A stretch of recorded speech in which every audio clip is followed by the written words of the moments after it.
에베소서 3장 14절에서 19절까지 말씀을 교독합니다.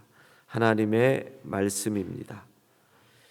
이러므로 내가 하늘과 땅에 있는 각 족속에게 이름을 주신 아버지 앞에 무릎을 꿇고 비노니 그의 영광의 풍성함을 따라 그의 성령으로 말미암아 너희 속사람을 능력으로 강건하게 하시오며 믿음으로 말미암아 그리스도께서 너희 마음에 계시게 하시옵고 너희가 사랑 가운데서 뿌리가 박히고 터가 굳어져서 능히 모든 성도와 함께 지식에 넘치는 그리스도의 사랑을 알고 그 너비와 깊이와 높이와 깊이가 어떠함을 깨달아 하나님의 모든 충만하신 것으로 너희에게 충만하게 하시기를 구하노라. 아멘. 자, 어제 우리는 바울의 에베소 교인들을 향한 기도, 에베소서의 두 곳에서 등장을 하는데, 하나는 1장 어제, 그리고 오늘 3장 말씀입니다. 자, 에베소라는 도시를 우리가 아주 전형적인 세속 도시, 모든 것이 돈과 그리고 향락으로 나아가는 세속 도시였다. 그러면서 아데미 여신, 우상, 또 마술, 주술, 부적, 온갖 종교 도시였다. 그러면서 유대인들이 20몇만 되는 도시의 10%를 차지하면서 핍박하던 핍박이 있던 도시였다. 즉 우리가 사는 이 세상이 바로 에베소와 같은 세상인데, 그 세상에 두 가지 성격이 있다라고 말씀드렸죠. 하나는 유혹, 또 하나는 핍박, 이렇게 말씀드렸습니다. 그래서 바울의 기도는 결국 하나님을 알게 하옵소서였습니다. 하나님을 알아야 그 세상을 살아갈 수 있다는 거죠. 우리도 마찬가지입니다. 우리가 이 세상을 살아가려면 하나님을 알아야죠. 그리고 두 번째로 알아야 할 것이 바로 예수 그리스도를 알아야 한다. 그게 오늘 본문입니다. 하나님을 아는 것이 어떤 것이냐? 자, 먼저는 왜 하나님이 우리를 이 땅에 부르셨는지, 부르심의 소망을 알아야 한다. 근데 이 땅은 유혹이 있고 핍박이 있다. 그 유혹을 이기기 위해서 하나님이 우리에게 주시는 기업의 영광의 풍성을 알아야 한다. 천국의 소망을 가지고 기업의 영광의 풍성을 알아야 유혹을 이길 수 있다. 예를 들어서 10억짜리 유혹이 들어오는데 그 유혹을 물리치면 100억의 상금이 있다 그러면 누구나 물리칠 수 있잖아요. 그와 같이 영광의 기업의 영광의 풍성, 천국을 바라봐야 된다. 그 다음에 핍박을 이기기 위해서는 위로부터 하나님이 주신 능력의 크심, 하나님의 능력을 알아야 핍박을 이길 수 있다. 그 능력은 우리 주 예수 그리스도를 다시 살리신 부활의 능력. 그래야 우리가 이 땅에서 하나님이 왜 나를 이곳에 보내셨을까? 사명, 부르심의 소망을 가지고 이 땅을 살 수 있다. 자, 그러면서 오늘은 예수 그리스도를 알아야 하는 거예요. 어떻게 하나님을 알 수 있고 어떻게 예수님을, 하나님에게 있어서는 능력이고 예수님을 안다는 것은 오늘 본문에 따르면 예수님의 사랑을 안다는 거예요. 사랑, 그 너비와 그 길이와 그 높이와 그 깊이, 그 충만함을 알아야 하는데, 그것을 알 수 있는 것은 성령의 역사로 가능하다. 그래서 뭐라 그래요? 지혜와 계시의 영을 너희에게 주사. 성령의 역사로. 오늘 본문에는 뭐라고 나와요? 그의 성령으로 말미암아 너희 속사람을 능력으로 강건하게 하시고, 성령으로 말미암아 너희 속사람, 너희의 믿음을 강건하게 한다라는 거지요. 성령의 역사 없이는 하나님의 능력을 알 수도 없고 그리스도의 사랑을 알 수도 없다. 자, 그리스도의 사랑이 왜 그렇게 중요하냐? 이해할 수 없는 사랑이거든요. 우리 인간의 사랑으로는 알 수가 없습니다. 우리 인간의 사랑의 가장 연약함은 무엇입니까? 상대적입니다. 상대적이란 말은 상대방의 태도와 또 환경과 상황에 따라서 내 사랑이 왔다 갔다 하는 거죠. 그래서 인간의 사랑은 시한부입니다.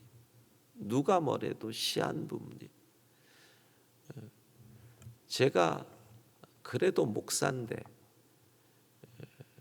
저희 아버지 사시는 일산 집에 들어가기 전에 늘 기도한다 그랬잖아요. 하나님, 오늘도 아버지를 만나는데 아버지를 향한 저의 사랑과 존경이 흔들리지 않게 하옵소서. 아파트 올라가는 엘리베이터 타면 늘 그 기도를 합니다. 왜? 아버지가 치매로 거기서 제가 갈 때 뭐 누나가 일이 있어 집을 비우면 제가 돌보기 위해 가고, 뭐 우리 집사람도 가고 뭐 이러는데 계속 물어보세요. 너희 누나 어디 있냐? 예, 지금 일 보러 갔어요. 10초도 안 돼서 너희 누나 어디 있냐? 또 물어보세요. 그게 5분, 10분 계속 반복돼 보세요. 짜증이 나는 거예요. 짜증이 나는 거예요. 그리고 어떻게 그 말을 피할까를 고민하다가 요렇게 가면 또 너희 누나 어디 있냐? 어디 가셨어요? 그러니 뭐 사랑과 존경보다 피하고 싶은 마음이 커지는 거죠. 그래서 오죽하면 그렇게 기도하게. 저 방으로 싹 가면 거기서 갑자기 너희 누나 어딨냐 이렇게 소리를 지르시고 뭐 그런 것뿐만 아니야. 똑같은 얘기를 어디에 꽂히면 끊임없이 반복하시고. 인간의 사랑은 상대적이. 인간의 사랑은 너무 뻔해요. 그 너비도 좁고 그 길이도 짧고 그 높이도 낮고 그 깊이는 너무너무 얕아가지고요. 그게 인간의 사랑이거든. 그런데 물론 우리 인간들 가운데서도 이해 안 되는 사랑의 주인공들이 제법 있잖아요. 뭐 가끔 뉴스에 보면은 생면부지의 사람인데 뭐 나의 신장을 기증했다. 2개 중에 하나를. 그런 얘기를 들으면 와, 어떻게 저럴 수 있지? 미국에서는 또는 외국에서는 가끔 그런 경우들을 봅니다. 입양을 하였는데 발달 장애인 아이를 입양하는 일들. 그러면 와, 어떻게 그게 가능하지? 이해할 수 없는 사랑. 그런데 이해할 수 없는 사랑 중에 가장 대표적인, 정말 이해할 수 없습니다. 하나님이 세상을 이처럼 사랑하사 독생자를 주셨으니. 하나님의 사랑. 하나님의 아들이 나를 사랑하셨답니다. 하나님이 나를 사랑하셔서 하나밖에 없는 아들을 주셨습니다. 여러분, 이게 이해가 됩니까? 그런데 여러분들이 이 자리에 있다는 그것은 그게 믿어진다는 거고, 주일 예배 때는 안 믿어줘도 어쩔 수 없이 나와 있는 분이 있겠지만 새벽은 아니잖아요. 이게 믿어져서 이 자리에 나와 있는 게 이게 신비잖아요. 2000년 전에 하나님의 아들이 죽으셨는데 그게 나를 위해서 죽으셨다는 게 믿어지고 그 사랑이 감사해서 이곳에 있으니 그게 뭐예요? 성령 하나님의 역사가 아니면, 할렐루야, 성령의 역사로 우리가 오늘 이곳에 있고 하나님의 사랑이 믿어지고 이해가 되는 줄로 믿습니다. 아멘. 그런데 여기서 바울은 이 사랑을 제대로 알려면 가장 먼저는 성령의 역사고 성령의 능력으로 우리가 알 수 있고, 두 번째가 두 가지의 조건을 겁니다. 그게 18절입니다. 첫 번째는 뭐예요? 능히 모든 성도와 함께 그리스도의 사랑을 알고, 두 번째는 모든 지식에 넘치는 그리스도의 사랑을 알고. 그러니까 성도들과 함께라는 말씀에 주목해야 됩니다. 모든 성도가 함께 모이는 시간은 하나님을 예배하는 시간입니다. 그 시간에 그리스도의 사랑을 안다라는 것의 의미는 선포되는 말씀을 통해서 그리스도의 사랑을 알게 된다. 선포되는 말씀. 주일에 모든 성도가 하나님을 예배할 때 하나님께서 주의 종을 통해 주시는 말씀을 통해, 그 다음 지식에 넘치는, 그건 뭐예요?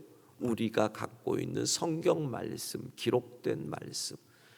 그러니까 하나님의 사랑, 그리스도의 사랑을 제대로 안다는 것은 첫 번째는 성령의 역사, 두 번째는 선포된 말씀과 기록된 말씀, 그것으로 우리가 그리스도의 사랑을 알 수 있다라는 거죠.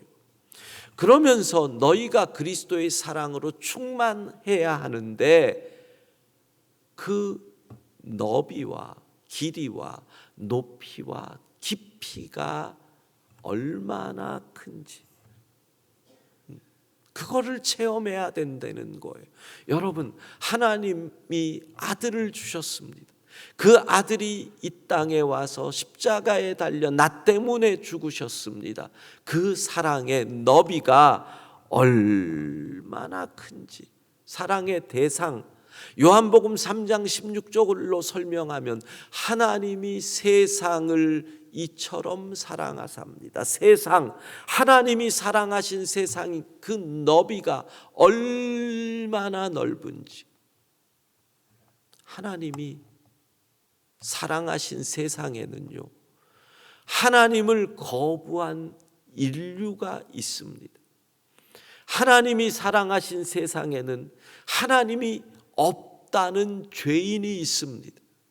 하나님이 사랑하신 세상에는 내가 있습니다.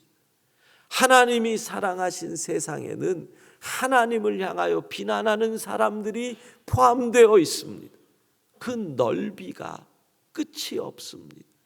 그래서 그 넓이 얼마나 넓은지, 여러분, 그 세상에 내가 있다는 자체가 하나님의 사랑, 그리스도의 사랑인 줄로 믿습니다. 길이는 뭐예요? 저를 믿는 자마다, 믿기만 하면 됩니다. 결코 버리지 않습니다. 그것이 그리스도의 사랑의 길입니다. 높이, 얼마나 고귀한지. 사랑의 고귀함은 희생이 얘기하는 겁니다. 독생자를 주셨으니. 하나님의 아들이 인간이 되셔서 이 땅에 오셨습니다. 자기 몸을 십자가에 내어주셨습니다. 높이 얼마나 고귀한지 모릅니다. 하나님의 사랑, 예수님의 사랑의 깊이가 얼마나 깊은지 믿는 자마다 멸망치 않고 영생을 얻으리라. 모든 죄를 다 치료해 주십니다. 모든 죄를 다 고쳐 주십니다. 그분 앞에 나오는 자는 어떤 죄도 다 고쳐 주십니다. 그 깊이가 끝이 없습니다. 내 죄가 너무 커서 다 담을 수 없을 겁니다 해도 그분의 사랑은 너무나 깊기 때문에 우리의 모든 죄를 담을 수 있습니다. 멸망치 않고 영생을 얻으리라. 이 사랑으로 충만해야 유혹에 안 넘어가고요. 이 사랑으로 충만해야 핍박이 와도 견딜 수 있는 것입니다. 오늘 다시 한번 이 새벽에 하나님의 사랑을 체험하고 그 사랑으로 충만하여 이 세상을 살아갈 수 있는 힘을 얻는 오늘 새벽 되기를 주의 이름으로 축복합니다. 기도하겠습니다. 자비하신 하나님, 이 아침 주의 성령 역사하셔서 그리스도의 사랑의 너비와 길이와 높이와 깊이를 깨달아 그 사랑으로 충만한 오늘 이 새벽 되게 하옵소서. 오늘 이 세상을 살아갈 힘을 얻기를 원합니다. 그리스도의 사랑으로 충만하게 하옵소서. 주의 날 전 세계 곳곳에 흩어져 있는 모든 그리스도인들이 하나님을 예배하는 날입니다. 모여 예배하는 곳마다 제단마다 하늘 문을 여시고 하늘의 영광을 부어 주옵소서. 하나님, 간절히 기도하옵기는 모여 예배하기 원하지만 핍박이 많은 땅에 사는 그리스도인들, 저 우크라이나 전쟁터에서 예배하는 성도들, 중동 그 땅, 무슬림들이 사는 그 땅, 숨어 하나님을 예배하는 그리스도인들, 핍박이 많아 환난 가운데 있는 인도의 성도들, 그리고 무엇보다 우리의 형제 저 북한 땅에서 숨어 하나님을 예배하는 지하 가정교회 성도들, 하나님 그 곳곳마다 돌아봐 주셔서 그들이 하나님을 예배할 때 위로하여 주시고 힘 주시고 그 땅들마다 자유가 임하여 주의 복음이 마음껏 자유롭게 전파되고 하나님을 예배하는 날이 속히 임하게 하옵소서. 우리 교회 성도들도 흩어져 있던 곳에서 모여 하나님을 예배합니다. 오는 길 지켜주시고 내일 온교우 출석 주일인데 하나님 모든 성도들의 발걸음을 인도하시고 어쩔 수 없이 온라인으로 예배하는 성도들도 은혜 받게 하옵소서. 예배 중에 하나님 만나게 하시고 예배 중에 치유의 역사가 임하여 질병이 고쳐지게 하시고 예배 중에 문제의 답을 얻게 하여 주시고 예배 중에 말씀 들을 때 나를 향하신 하나님의 뜻 깨닫게 하여 주옵소서. 오늘도 주님과 동행하는 하루 되기를 원합니다. 예수님 이름으로 기도합니다. 아멘.